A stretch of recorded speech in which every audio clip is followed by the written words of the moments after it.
Kinondena ng ilang senador ang pag-araro ng sasakyan sa isang Pinoy Street Festival sa Vancouver, Canada noong Sabado ng gabi na nagresulta yan sa pagkasawi ng 11 katao at pagkasugat ng marami. Ayon kay Senate President Francis G. Escudero, walang lugar sa mundo para sa ganitong uri ng karahasan at umaasa siyang matitiyak ng mga otoridad sa Canada ang hustisya para sa mga biktima.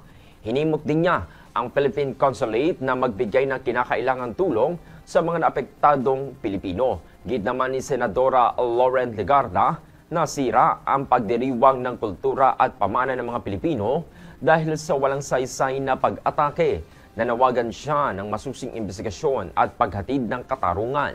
Kinumpirma naman ang Vancouver Police na isang 30 anyos na lalaki ang nasa kustodiya habang nagpapatuloy ang investigasyon sa naturang insidente. Good morning, Batangas.